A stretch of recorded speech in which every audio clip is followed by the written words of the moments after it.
Hey guys, Emily Muchanti here, and I am back with a video for my reading intervention teachers. But first, before we start, I wanted to tell you happy Teacher Appreciation Week. I know that you don't feel appreciated all of the time, but I hope that you know the work you do is so important, especially for our struggling readers. So thank you for what you do. It matters. Okay, so today we are going to talk about what do you do with your end of the year data. So at the time of this recording, it's the beginning of May, which means you are either well into collecting your end of the year data, or you have already done so, and you may be swimming in data.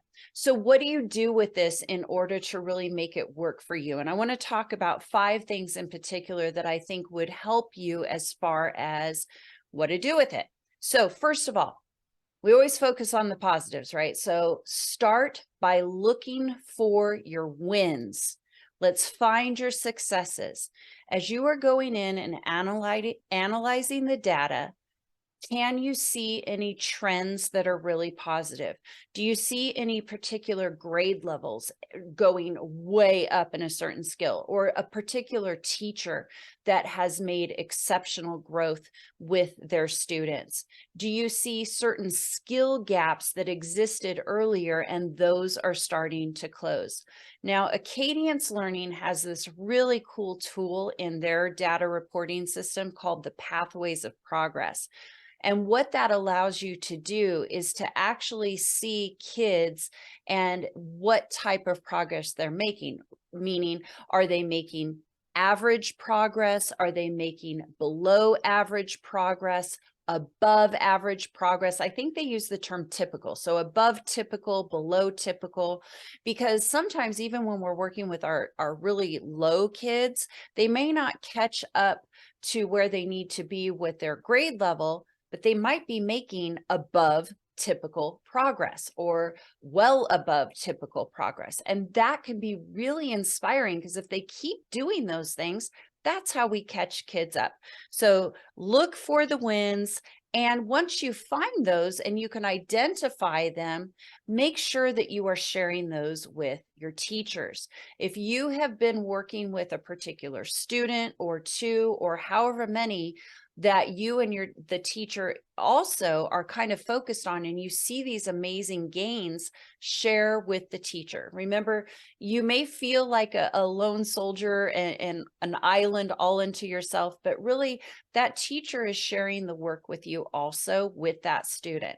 So share with the teacher. The second thing that I would suggest that you do with your end of the year data is you have to look for your gaps. What is it that you can see in your data that your students are still struggling with? Are they dealing with some deficits in particular skill gaps? And can you see a broad gap across a grade level per se, or in one particular class? These are areas that you need to talk to the teachers about, because if it's a really broad gap, let's say that all of first grade is having really low scores with the phonemic awareness numbers related to the phoneme segmentation fluency measure that you give. If you see that, you need to try to find a way that you can push that into the classroom so that all students are getting it, because there's not enough time in intervention to cover a skill gap that is so incredibly broad. That really needs to be brought into the core instruction, that tier 1 instruction. So look for those skill gaps. When you find the skill gaps and you can see kind of these broad needs, what you want to do is spend some time researching either some resources, curricula, or strategies that you can use, or you can teach your teachers to use so that they can help fill that gap. If you are using the type of screening tools like Acadience, Dibbles, EasyCBM, where you are focused on those essential early literacy skills and targeting those, then we know that if you can find some material to help you build those gaps, that's how we make those broader gains, okay? So we're looking specifically at the skill gaps. We are finding where those exist and matching support, resources, curricula to that. And you've got some time to do that towards the end of the year. Again, share it with teachers. They need to know what you're seeing. Sometimes the data that when teachers collect their own data, they might be so close to it that it's a little hard to get a little perspective.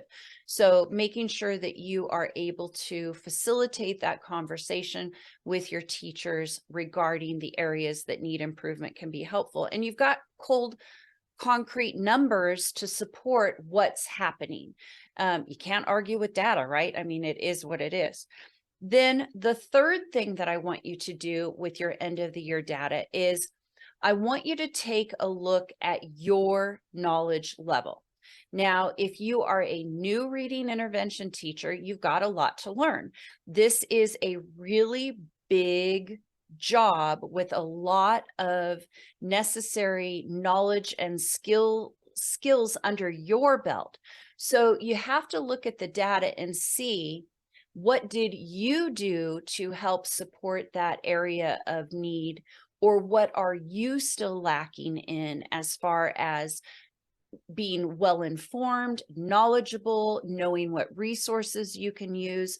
You have to spend some time growing professionally so that you can push that information out to your teachers. So as you're doing that, consider searching for PD opportunities. What is some professional development that you can find out there, whether it's online or it's in person? Look for professional readings. What books can you read to support that area that you yourself are not solid in? And then search for conferences to go to. There are a lot of conferences right now that registrations are open and they close really quickly. So get yourself enrolled or registered for some particular conferences. They're always motivating. They're great networking opportunities. I'm going to be in Montana in August at the Big Sky Literacy Summit. Hope to see you there. And so you want to look for those opportunities so that you can continue to grow your knowledge and your area of expertise. The fourth thing I want you to do with this data is use it as a platform to start planning for next year. It is never too early to look to the next year. Some things that I always considered at the end of the year is, do I have a big enough team to help me support the kids that actually need me? Now, if you are doing this all alone, I'm going to tell you that your reach and your impact is going to be very small. And that's because you just can't reach enough kids. So start pulling information and data to help you support that conversation with your principal about how you would benefit from having a couple of additional paras under you so that you could service more students. That's one thing that you can do. Look, and I do that also by seeing the group sizes. If you're trying to take too many kids in a group, the instruction is not going to be as effective. There's kind of this optimal size, probably around the 3 to 5 students per group. And that's when you really want to start pushing and finding some resources to get some personnel. One para is worth thousands of dollars in curricula, if you ask me, because you'll be able to reach more kids. The other thing that you should look at is your schedule. Look at your schedule. Are you seeing your students regularly? Are you seeing them 4 or 5 days a week consistently for at least 30 minutes at a time? If you're only getting 10 or 15 minutes or 20 minutes twice a week, there's not enough time for you to make the impact that you really want to make. So sit down while you can think about it and try to create a schedule, again, where you are seeing those students at least 4 days a week, if not 5 days a week, consistently. All right. It has to be built in. And then the fifth thing I want you to do is I want you to plan a meeting with your administrator. After you've done all of this, you've analyzed your data, you've looked at it, you've looked at the wins, found some successes, things that your teachers are doing well, what you're doing well, what your team is doing well, the areas that you are closing the gap for these students, and also the areas where you're still lacking. There's always going to be that opportunity still for growth, but you're going to analyze all of that. You're going to research potential resources, strategies, curricula. You're going to have a plan for what you need to do to be a better manager and facilitator of all of this information by finding some resources that you'd like to have invested in, some PD opportunities and conferences, and then have a sit down with your principal. It may need to be after the last day of school, but sometime before you go out to break. You need to make it really clear that you are keeping a close eye on what you're doing and that you have a vision for what you can do to make it even better. But your principals and your district offices have to provide you with the resources that you need: time, money, personnel, right? Time so that you can spend your time with the students, not being pulled out to substitute for other classes because they were out of subs that day and you had to close intervention. Money so that you can purchase the resources that you can justify you need based on the data, and personnel, right, to improve your group sizes and to have a deeper reach. And again, to give you some time and invest in you as a professional so that you can be the overseer of all of this. And then plan in the calendar for next year some time where you have those early release days. You can train your teachers or share data with them so that you can start to facilitate a school-wide approach to intervention. If you're trying to do it alone, it's just not going to have the reach. You're not going to be able to do it. So have that conversation with your principal. If you're getting a new principal, by golly, get a hold of them before everything starts crazy work and tell them what your vision is. And that, my friends, is how you can actually take that end of the year data and use it to prepare for next year.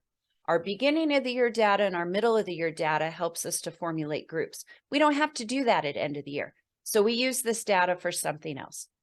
I hope that was helpful. I hope it gives you some perspective. I wanted to let you know that I have a new website. It's called emilymuchanti.com. I know spelling my last name is difficult, which is why I didn't know if I wanted to do that, but you're going to figure it out. I'm going to put the link down below, emilymuchanti.com. It will show you and lead you to the hub of all of the things where I hold group coaching for my reading intervention teachers, where I support new teachers in the field, beginning teachers with coaching and mentoring, and facilitating some reading competency exam support for other teachers. So lots to do. Reach out to me if you'd like to chat about anything. I would love to hear from you. Remember to like, subscribe, and share, and leave me a comment. It's always fun to hear from you. And again, enjoy your Teacher Appreciation Week. You deserve it. Thank you for what you do, and bye for now.